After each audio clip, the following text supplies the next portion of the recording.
중심으로 이름이 바뀌고 운명도 바뀌다. 이름이 바뀌고 운명도 바뀌다라는 제목으로 하나님 말씀 증거하겠습니다. 여러분 오늘도 8월이 시작되는 첫 주일인데요. 여러분 한 달 동안도 하나님 주시는 은혜로 충만하시길 주님의 이름으로 축원드립니다. 아멘. 또 이 자리까지 나오지 못하고 영상으로 말씀을 듣고 있는 우리 새가족들과 또 교우들에게도 동일한 축복이 있기를 주님의 이름으로 축원합니다. 아멘. 제가 이 고등학교 때인가요? 이 대학생 때인가? 이 버스를 타고 가다가 그 버스 뒷자리에 이렇게 광고가 나 있어요. 대학생 때인가 봅니다. 이 버스 뒷자리에 이렇게 좌석이 있었는데 좌석 버스 타면 이 광고가 뒤에 붙더라고요. 학원 광고도 붙고 여러 가지 광고가 있었는데 그 중에서 아직까지 잊어버리지 못하는 게 누가 이름을 함부로 짓는가 이런 광고가 있었던 것 같아요. 대구 와서 이 버스 탔는데 누가 이름을 함부로 짓는가 이러면서 뭐 성명학, 뭐 파동 이러면서 이름을 잘 지어야 되고 이름을 잘 지어가 잘 불러줘야 된다. 네, 이렇게 했는데 제가 이게 조사를 해보니까 이게 대구에서 시작된 단체 이름이더라고요. 단체. 그게 주식회사로 등록이 되어 있더라고요. 누가 이름을 함부로 짓는가. 그래가지고 어느 날 신천대로에서 이렇게 고가로 타고 가다 보니까 큰 빌딩에 아래로 이렇게 되어 있더라고요. 제가 그냥 책인 줄 알았는데 빌딩에 크게 되어 있더라고요. 지나가면서 밑으로 꼭대기에서 밑으로 누가 이름을 함부로 짓는가. 누가 이름을 함부로 짓겠습니까? 정성을 다해 짓겠죠. 그 아이가 태어나면은 장명가에게 가서 짓거나 예전에는 할아버지나 또 아버지가 이름을 짓거나 또 부모님들이 짓거나 또 동네 어른들이 지어 짓기도 하고 또는 예전에 족보를 따라서 이름 돌림자를 쓰면은 어른들이 그 돌림자에 맞춰야 된다 그래서 또 그렇게 맞추기도 합니다. 저도 족보의 이름과 제 주민등록상의 이름이 다르더라고요. 족보에는 규자 돌림이어가지고 형님 이름을 따라서 이렇게 김재규로 되어 있습니다. 제 족보 이름은 김재규 유명하죠. 제 이름이 김재규로 되어 있어요. 네, 누구를 총으로 쐈던 그 사람하고 이름이 똑같은데 저는 아닙니다. 근데 족보에는 그렇게 되어 있더라고요. 저희 원래 또 등본에는 김승욱이라고 되어 있는데 그래 이름이 완전히 다르죠. 왜냐 족보에 그 돌림자 따라 하다 보니까 그래 되는 거고 제 이름은 뭐 아버님이 지었다 그러는데 또 그렇게 지었습니다. 그래서 이름이 다른 사람이 많죠. 그래서 사람들이 자기 이름이 마음에 안 들면 요즘에는 개명할 수 있습니다. 개명. 예전에 부모님이 지어줬더라도 아무리 그러더라도 뭐 김개똥 이래지가 하루 종일 이렇게 평생 부르기가 좀 그러니까 이름을 바꾸는 경우가 있는데 자기가 바꿀 수 있어요. 이제 법원에 가가지고 이름이 마음에 안 드니까 증명을 해가지고 바꾸면은 바꿀 수가 있는 것입니다.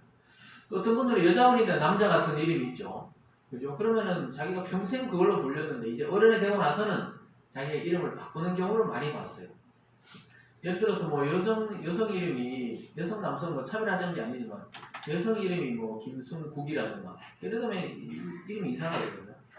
그러면 이름을 또 바꿔주는 겁니다. 그래가지고 아주 여성스럽게 김태희라든가 이렇게 좋은 이름으로 바꾸는 걸 보게 됩니다. 그 남자 같은 여자 이름이 많더라고요. 또 어떤 분들은 또 여자 같은 남자 이름이 또 많아요. 그래서 이렇게 이름을 많이 바꾸습니다. 왜냐하면 사람이 자기 이름에 따라 운명이 결정되고 바뀐다. 이런 생각들이 굉장히 많았어요. 그건 우리나라만 그런 게 아니에요. 많은 나라에서 이제 이름을 그렇게 중요하게 여기는데 알고 봤더니 아주 좋은 이름을 가지고도 아주 강도가 되는 사람도 있고 좋은 이름을 가지고도 살인마가 되기도 하고 또 좋은 이름을 가지고도 아주 악독한 독재자가 되기도 하더라는 겁니다. 그래서 처음에 지을 때는 굉장히 이름을 좋게 짓죠. 근데 이름을 바뀌면 운명이 바뀐다고 생각해서 이름을 바꾸는데 그렇게 운명이 나아지는 것 같지 않은 사람들이 많았어요. 그래서 이름이 바뀐다고 운명이 바뀌냐. 근데 오늘 그럼 제목은 목사님 왜 이렇게 잡았어요? 이름이 바뀌고 운명도 바뀐다 이렇게 했는데 이것은 성경적인 개념으로 봤을 때는 운명이 먼저 바뀌고 나서 하나님이 그 운명에 맞게 이름을 지어주는 것입니다. 완전히 다르죠. 세상에서는 이름을 바꾸면 좋은 이름을 지으면 운명이 바뀐다고 생각하는데 그게 아니고 하나님을 믿고 구원을 받고 나서 하나님이 어떤 사람들의 이름을 바꿔주기도 합니다. 왜냐하면 그 상징적으로 이름을 바꿔줘요. 오늘 아브라함이 바로 아브라함에서 아브라함으로 한 글자 늘어납니다. 근데 이게 엄청난 의미가 들어있어요. 그는 이미 운명이 바뀌고 나서 하나님께 이름이 바뀌어졌던 것입니다. 이런 사람이 많죠. 야곱이 그렇게 깨가 많고 남을 속이던 사람인데 하나님을 만나고 완전히 다른 사람이 되고 나서 이스라엘이라는 이름으로 바뀌게 됩니다. 사울이라는 사람이 예수 믿는 사람 잡아 죽이던 사람이고 가두던 사람인데 예수님 만나서 완전히 자기 인생이 바뀌고는 하나님이 바울이라는 이름을 새로 하나 또 지어 주셨습니다. 그래서 세상 사람들은 이름 바뀌면 운명이 바뀐다 생각하는데 기독교는 그것이 아니에요. 우리의 이미 운명이 바뀐 사람들이기 때문에 하나님이 상징적으로 이름을 바꿔주기도 하는 것입니다. 그래서 성경에서 이름 바뀌는 것은 장명을 바꾸는 것이 아니에요. 이미 그의 인생이 사탄의 종에서 하나님의 자녀로 바뀌었기 때문에 영원한 이름을 하나님이 새로 부여해 주신 것입니다. 저와 여러분도 이미 이런 영원한 신분으로 바뀌고 영원한 이름으로 하나님의 자녀라는 신분으로 바뀐 줄 믿으시기 바랍니다. 아멘. 그래서 사람들이 이렇게 새로운 걸 좋아해요. 이 결혼도 10년, 20년, 30년, 50년 이렇게 되다 보면 무감각 하잖아요. 이 결혼 처음 할 때 그 설레임과 떨레임과 그런 걸 가져주고 있잖아요. 처음 결혼할 때 그 설레임으로 계속 산다면 심장병 걸리가 못 살죠. 계속 그 긴장을 가지고 있는데. 그래서 사람들이 그런 걸 새로 기억하기 위해서 리마인드 웨딩이라는 것을 하지요. 예전에 어른들은 또 한복 입고 결혼해서 웨딩 드레스를 못 입어봤기 때문에 또 웨딩 드레스 입고 새로 이렇게 결혼식을 올리고 이 리마인드, 새로 기분을 가진다 이런 것이죠. 이름을 바꾸든가 또 이렇게 리마인드 웨딩을 하는 이유가 뭡니까? 뭔가 새로운 결심을 하고 새로운 출발을 하고 새로운 기분을 느껴보고 싶어 하기 때문에 그렇습니다. 근데 하나님은 놀랍게도 아브라함과 여러분과 저에게도 말씀을 통해 매주 이렇게 새롭게 약속을 확인시켜 주십니다. 아브라함에게도 거의 10년 주기로 나타나셔서 하나님이 직접 이야기해 줍니다. 이 오늘 본문은 지난주 살펴봤던 16장 하갈의 그 갈등, 가정 간에 있던 그 갈등이 일어난 지 우리 성경으로는 한 장이 넘어갔지만 이때 이미 13년이 지난 다음에 오늘 본문이 16장과 17장이 13년이 지나간 거예요. 눈 깜빡하니까 13년이 지나간 것입니다. 그래서 75세 때 아브라함을 처음 부를 때 그 맺었던 약속이나 오늘 그 약속이나 내용은 똑같아요. 두 가지 약속을 하셨어요. 하나님이 아브라함에게 약속하신 두 가지가 뭡니까? 질문입니다. 두 가지 약속이 뭐예요? 처음 불러낼 때 너 친척 본토 아비 집을 떠나라. 그러면 두 가지를 약속해 줬습니다. 두 가지가 뭐였습니까? 네, 자손과 땅을 주겠다. 맞습니다. 이 두 가지입니다. 많은 그 별처럼 많은 자손을 주고 또 내가 약속한 땅을 영원히 대대로 이어지게 하겠다. 이렇게 이야기합니다. 하나님은 아브라함 인생에 적절한 때 나타나셔서 이렇게 말씀해 주셨어요. 그러니까 여러분들은 매주 말씀을 듣지만 어떨 때는 졸기도 하고 자기도 하고 또 지나가기도 하지만 어떨 때는 말씀이 자기 이야기에 하시는 말씀을 드릴 때가 있죠. 그게 하나님이 나타나서 하시는 말씀과 효과가 똑같은 줄 믿음으로 받으시기 바랍니다. 그래서 이제만 하면 나타나셔서 말씀해 주셨어요. 그래서 말씀을 들을 때마다 새롭게 변화되고 확신을 가지게 됩니다. 우리는 그래서 믿지 않는 자보다 굉장히 유리해요. 매주일 와서 새 출발할 수가 있는 것입니다. 새로 말씀을 듣는 기분으로 말씀을 듣고 또 새 출발할 수가 있게 되기 때문입니다. 그래서 날마다 말씀을 듣고 매주 말씀을 듣는 것은 신앙에서 굉장히 유익하고 인생에서 결정적인 계기가 된다는 사실을 우리는 잊지 말아야 하겠습니다.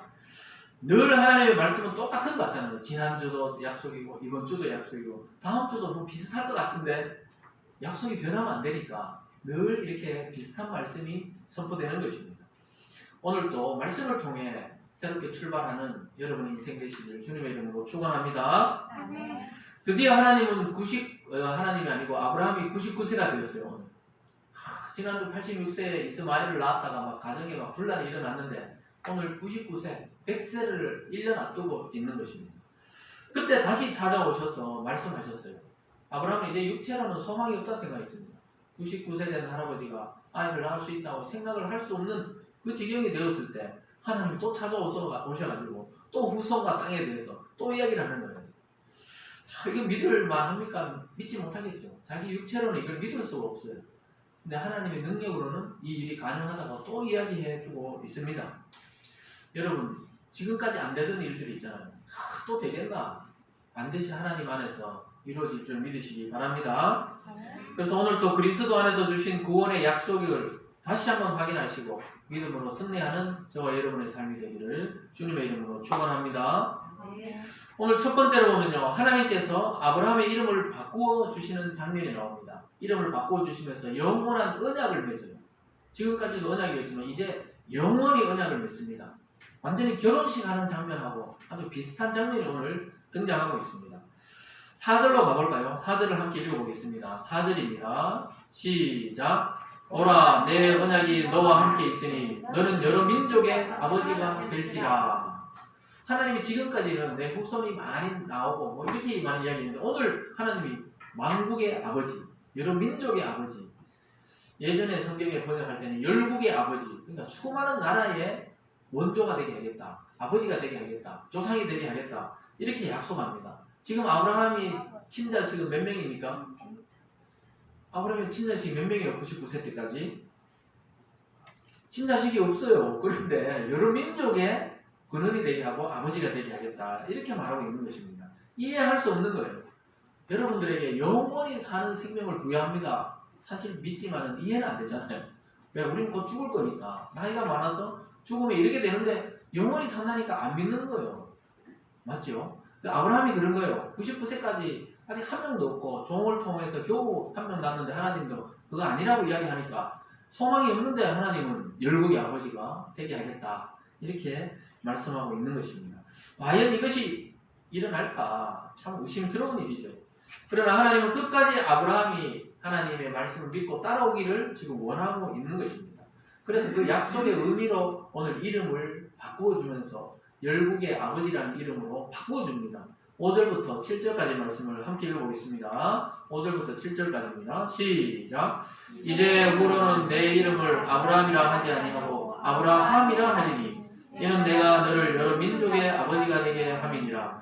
내가 너로 심히 번성하게 하리니 내가 내게서 민족들이 나게 하며 왕들이 내게로부터 나오리라. 내가 내 언약을 너와 너 및 내 대대 후손 사이에서 영원한 언약을 삼고 너와 내 후손의 하나님이 되리라.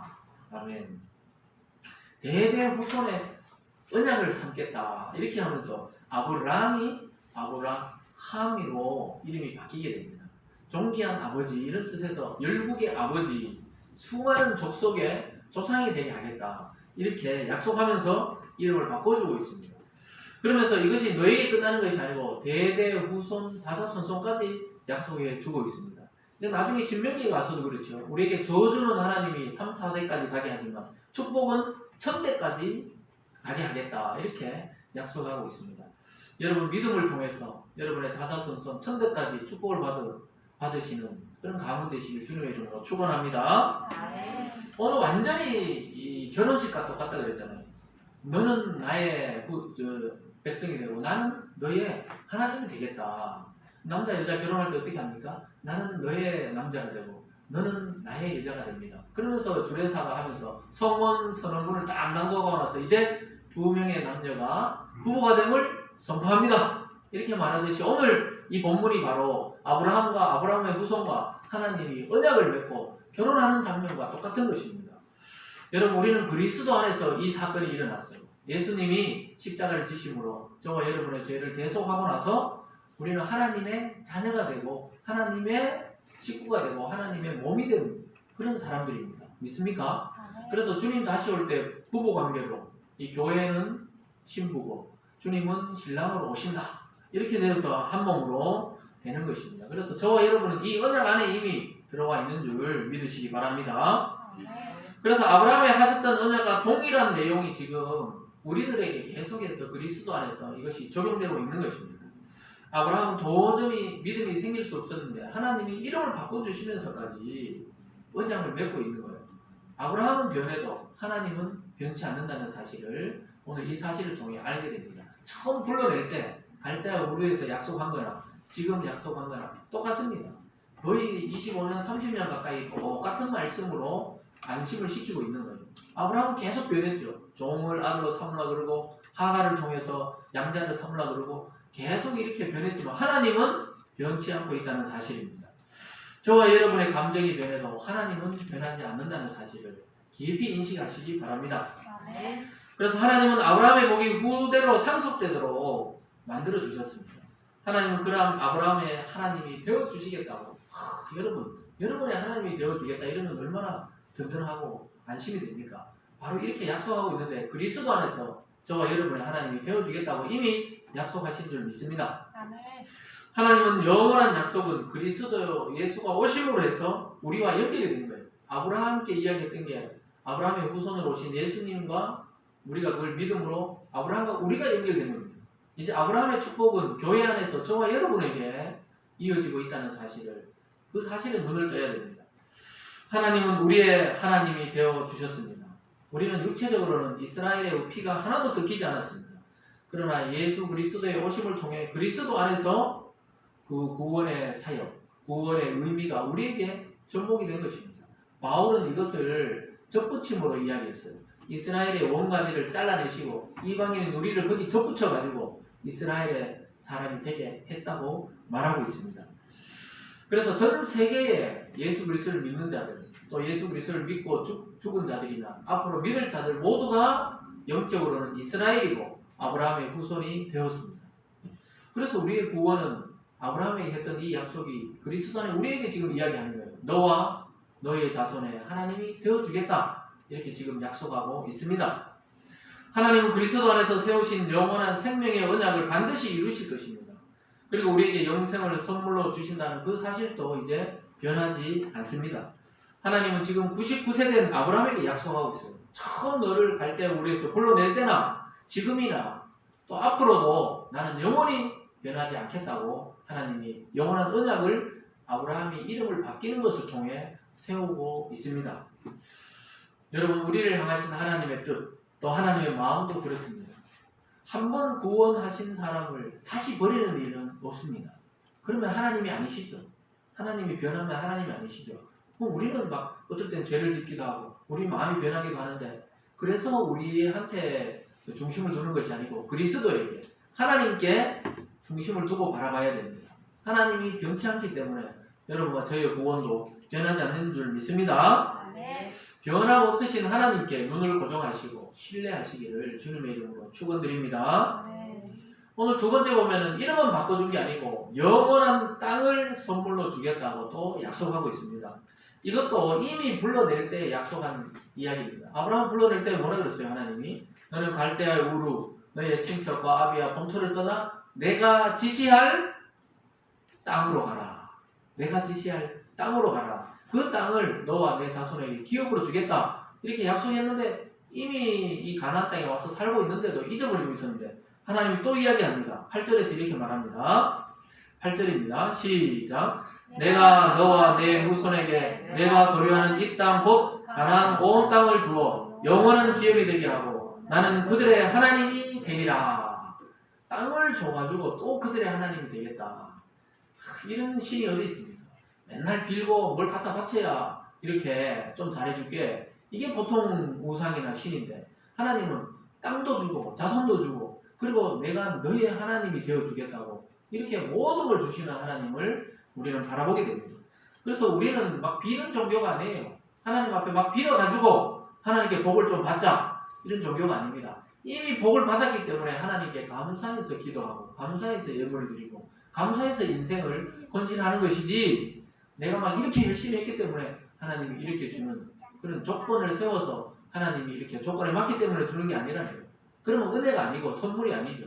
그냥 일방적으로 주어지는 그 은혜에 보답하기 위해서 그 은혜에 합당한 삶을 살아가는 것이 바로 기독교라는 것입니다. 이것이 다른 거예요. 이미 우상 장수에 쩌들어 있었는데 거기서 아브라함을 불러낸 겁니다. 아브라함이 열심히 기도하다가 하나님 만난 게 아니고 하나님을 만나서 기도하게 된 것입니다. 무슨 말인지 따라오고 계시죠? 그래서 저와 여러분도 어느 날 진짜 벼락 맞듯이 예수를 믿게 된 겁니다. 지나가다가 벼락을 누구에게 때려요? 아무 인간은 벼락이 맞는 겁니다. 그냥 자기가 맞을 줄도 모르고 하나님이 바로 여러분의 하나님이 될 때 그런 거예요. 그냥 우리는 도망가고 싶은데 막 살고 싶은데 하나님 우리를 탁 잡아가지고 끌고 오니까 그것이 은혜다 이 말입니다. 그러니까 나중에 깨닫고 나서는 야 하나님 나를 이렇게 사랑하셨구나 이렇게 해서 헌신하고 열심히 내는 거죠.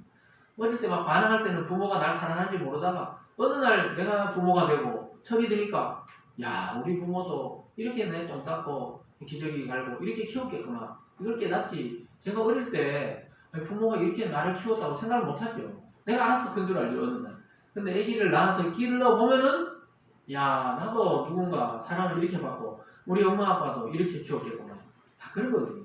그래서 옛날 어른들이 야, 결혼해야 철든다. 그건 확실해요. 결혼해가 막 애 똥기저귀 달아보고 막 애 잠을 안 자고 밤새 침을 내는데 막 없고 막 부인에게 줬다 부인은 내게 줬다 막 이렇게 막 서로 애를 먹어봐야 우리 부모도 이랬겠구나. 또 막 애들 뭐 수술한다고 뭐 병실에 들어가 보면 내가 어릴 때 다쳐가 수술할 때 이 부모 마음이 이랬겠구나. 이를 깨닫듯이 신앙이 성숙하면 성숙할수록 하나님이 나를 위해서 이렇게 하셨구나. 이걸 깨닫게 되는 것입니다. 그래서 기다리면 돼요. 기다리는 게 방법입니다. 아이들이 커서 아이들이 부모 될 때까지 기다리면 그때는 됩니다. 그때는 깨닫게 돼요. 그래서 여러분 하나님은 기업이 된 땅을 영원히 주겠다고 지금 약속하고 있습니다. 이것은 나중에 근데 이스라엘이 땅을 다 뺏기거든요. 사실은 아수르나 바벨론 제국에 다 뺏겨요. 근데 이 약속이 어떻게 지켜지느냐? 예수님 안에서 영적으로 해석하면 이게 해석이 됩니다. 예수님 안에서 누리게 될 천국의 삶, 하나님 나라를 영원한 기업으로 우리에게 이제 주시겠다고 약속했습니다. 예수님도 죽기 전에 제자들에게 아이고 먼저 가니까 막 걱정하고 있으니까 걱정하지 말라. 내가 너희보다 조금 일찍 가가지고 너희를 위해서 초소, 영어로 보면 맨션을 준비해 놓겠다. 큰 성을 너희를 위해서 준비해 놓겠다. 이 실제 있는 나라를 말하거든요. 그래서 이것을 너희에게 주겠다 이렇게 말하고 있습니다. 여러분 우리가 구원받고 기쁨을 누리는 것은 그냥 감정이 아니에요. 여기서 그냥 살다가 좀 기쁘게 살다가 마음의 위안을 받다가 끝나는 게 아니에요. 이것과 비교될 수 없는 영원한 나라, 하나님의 나라, 천국의 세계가 우리에게 선물로 주어지는 줄 믿으시기 바랍니다. 그래서 믿는 성도의 영적 가난, 마지막 목적지는 여기가 아니에요. 여기서도 천국같이 마음의 즐거움을 가지고 살아야 되겠지만 우리는 다른 나라가 있습니다. 새하늘과 새 땅, 하나님이 예비하신 천국의 성이 있다는 사실을 기억하시기 바랍니다. 그래서 아브라함은 가나안 그 보이는 땅을 향해 나아갔지만 우리는 보이지 않는 땅을 향해 나아간다. 이렇게 히브리서 기자가 말했어요. 하늘의 본향을 향해 나아가는 존재들이 바로 예수 그리스도를 믿는 그리스도인들이다. 이렇게 말씀하고 있습니다. 우리 속에 이미 하나님 나라가 임했지만 이 세상은 아직 하나님 나라가 아니잖아요. 죄악이 있고 병이 있고 사고가 있고 죽음이 있는 이거 불완전한 땅입니다. 그러나 우리가 최종적으로 이룰 땅은 불완전하지 않아요. 완전해요. 영원히 젊음을 유지하고 영원히 기쁨으로 살아가는 세계가 있다는 사실입니다. 그것을 보여주신 게 바로 예수 그리스도입니다. 그 맛을 조금 보여주시고는 하늘나라 다시 가버리셨어요. 그리고 기대하라고 우리에게 이야기하고 있는 것입니다. 믿습니까? 지금 감이 와요? 설교가 벌써 중반전으로 넘어들는지 감이 옵니까? 아니면 시원해서 잠이 옵니까? 여러분 하나님에 대한 소망을 잃지 않도록 여러분 마음을 잘 지키시기 바랍니다. 주님을 믿고 성도가 된 우리의 삶을 이 아브라함을 통해 그대로 지금 보여주고 있는 것입니다. 하나님의 말씀이 선명하면 선명할수록 여러분에게 와닿으면 와닿을수록 여러분 마음에 이미 부흥이 일어난 거예요. 오늘 이 말씀이 아멘으로 받아지고 믿어지면은 마음속에 부흥이 일어난 겁니다. 마음이 좀 기뻐지고 뜨거워지고 새로운 희망이 생기면 이미 영적 부흥이 시작된 줄을 믿으시기 바랍니다. 하나님은 시시때때로 우리에게 은혜의 말씀으로 성령 충만함을 주셔서 이 땅의 소망이 아닌 하나님 나라에 대한 소망을 항상 잃지 않게 하셨습니다. 여러분 하나님의 말씀으로 우리에게 약속을 재확인하고 있습니다. 아브라함에게가 아니고 오늘 우리에게 지금 계속해서 반복해서 약속을 확인시켜주고 있는 것입니다. 아브라함의 이름이 바뀐 것처럼 우리는 예수님 안에서 우리의 신분이 바뀌었어요. 신분. 어떻게 바뀌었습니까? 사탄 마귀의 종에서 하나님의 자녀라는 신분으로 그리스도 안에서 완전히 바뀌어 버렸습니다. 그래서 예수님이 하나님의 아들이라는 이름으로 왔어요. 그래서 그 아들을 믿는 자에게 똑같이 자녀되는 권세를 주겠다. 아들의 이름으로 왔기 때문에 그를 믿으면 우리도 아들이 되는 것입니다. 이게 양자의 원리입니다. 양자도 법적으로 똑같이 유산을 물려받게 되어 있는 줄 믿으시기 바랍니다. 그래서 예수님만 하나님 나라를 차지하시는 게 아니에요. 예수를 믿음으로 우리도 하나님의 나라의 지분을 갖고 있는 것입니다. 이미 여러분 믿습니까? 믿고 있으면 하나님 나라의 지분을 보유하고 있다니까요. 몇 프로인지 몰라서 그렇지 보유하고 있어요. 그래서 여러분 그 지분을 행사할 날이 옵니다. 천국에 들어갈 때 그 지분을 다 가지고 자기가 있는 그 성, 그 맨션 거기서 살아가게 되는 것입니다. 지금 무슨 말인지 잘 모르시는 분도 있을 거예요. 일단 있다는 것을 믿으세요. 이 세상 말고 다른 세상이 있다는 거예요. 우리가 뭐 가보지는 않아도 미국이 있다는 걸 확신하잖아요. 가보지는 않아도 확실히 있듯이 천국에 오신 분이 누굽니까? 예수님이 반드시 있다고 이야기하니까 우리는 있는 줄 믿습니다. 아멘. 오늘 마지막 세 번째로는 이러한 언약에 대해서 몸의 증거를 남겨주십니다. 몸의 증거를 남겨주십니다. 몸에 문신을 새기잖아요. 예전에는 뭐 조직폭력배나 아주 뭐 학교 다닐 때 일진들이나 이런 애들이 그냥 뭐 손가락이나 팔뚝에 뭐 장미를 그린다거나 그렇죠. 그 어떤 그 사연을 보니까 예전에 한참 반공이 뛰어날 때는 반공방첩 이런 말씀 알죠? 공산당을 반대한다고 반공방첩 그 엉덩이에 그렇게 문신을 누가 새겨드려요. 목욕탕에서 자세히 보니까 반공방첩 그 예전에 보면 그렇게 좀 무서운 분들이 막 이렇게 새기잖아요. 근데 요즘에도 목욕탕 가보면은 동네 목욕탕에도 전신에 그냥 옷을 입고 있는 것 같이 문신 새긴 분들이 있더라고요. 앞뒤로 완전히 이렇게 딱 반바지 입으면 반팔 입으면 딱딱 이렇게 맞듯이 왜 저래 새길까 저는 또 자세히 보거든요. 자세히 보면 거기 보면 여성이 뭐 우산 쓰고 있어요. 일본 그림처럼 일본 여자 그림처럼 되어 있더라고요. 등에 보면 이렇게 다 이렇게 우산 쓰고 그 화토에 나오는 그림 같기도 하고 딱 왜 양산인지 우산 쓰고 있는 그거 그려져 있더라고요. 그걸 앞에 막 용이 막 감고 있고 이렇게 하는데 꿈에 나타나니까 근데 그 아프다 그러는데 그거 참고 다 하더라고요. 근데 요즘 미용으로도 많이 하시잖아요. 그죠? 어머니들은 문신을 하고 계시잖아요. 몸에 문신을 하고 계세요. 눈썹을 문신을 하니까 그래 가지고 예전에 이 타투라 요즘은 타투라 그래가지고 패션 그 타투라 그래가지고 뭐 6개월 있다가도 없어지고 근데 유명한 그 스포츠 스타 중에 보면 축구 선수인데 외국에 그리고 보면 그 이름 목 뒤에 보면 이름을 딱 누가 이름을 새겨놨는데 그게 자기 부인인가 애인 이름이라는 거예요. 그 이름을 몸에 막 새겨놓습니다. 왜 이렇게 새겨놓습니까? 잊지 않겠다는 거예요. 내가 너의 이름을 잊지 않겠다. 그래 놓고는 막 이혼 소송하고 이러더라고요. 유명한 배우들이 그게 막 지워야 되지. 그러면 또 이혼하면 그걸 지우고 다른 사람 새겨야 돼.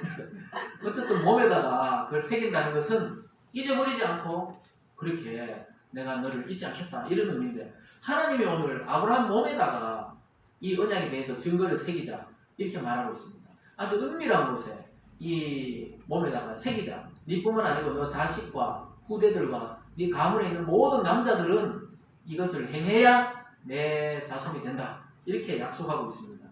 몸에 새기라 이렇게 말하고 있어요. 이게 할례 제도라는 것을 만들어 주셨습니다. 9절부터 11절까지 말씀을 함께 읽어보겠습니다. 시작.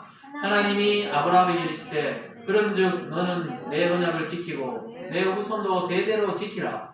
너희 중 남자는 다 할례를 받으라. 이것이 나와 너희와 너희 후손 사이에 지킬 내 언약이니라. 너희는 포피를 베어라. 이것이 나와 너희 사이의 언약의 표징이니라. 표징이란 말이 언약의 표시다, 약속의 표시다. 우리가 다 하고 나서 마지막 사인을 해야 되듯이 몸에다가 그걸 새겨라. 그게 할례라는 제도입니다. 할례, 갈례가 아니고 할례.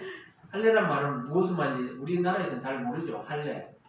요즘 말 나오면 그 남성들이 이제 그 애들이 초등학교 4학년 되면 엄마들이 데려가 손잡고 가서 폭염수술을 시킵니다. 남성 성기 끝에 있는 그 피부를 잘라내는 걸 말하는 위생적으로 애들을 키우기 위해서 그런지 몰라도 잘라내는데 또 잘라내지 말아야 된다는 또 의사도 있어요. 어쨌든 간에 요 할례란 제도가 바로 남성 표피 끝에 있는 걸 잘라내는 겁니다. 그 당시에 뭐 병원이 없잖아요. 돌칼 같은 걸 만들어가 잘라내는 것입니다. 왜 하나님은 몸의 다른 부분이 아니고 가장 은밀하고 때로는 수치가 될 만한 이 부분에 할례를 행하라고 하셨을까요? 그 이유가 있어요. 남에게 막 보여주라는 게 아니에요. 자랑하라는 게 아닙니다. 할례 받았다고 막 자랑하고 돌아다니면 잡혀가지고. 그러니까 그런 게 아니고 하나님과 자기 사이에 그 은밀한 약속을 의미하는 것이고 또 이것은 교만하지 말라고 막 드러낼 수 있는 게 아니잖아요. 교만하지 말라고 겸손을 생각하고 하나님이 너에게 준 표라고 그걸 간직하라고 하나님과 1대1의 관계이기 때문에 막 드러내지 말라는 거예요. 더 중요한 것은 하나님의 언약이 너에게 살에 새겨졌다는 의미입니다. 13절이 그 말씀이에요. 13절로 가봅니다. 시작. 너희 집에서 난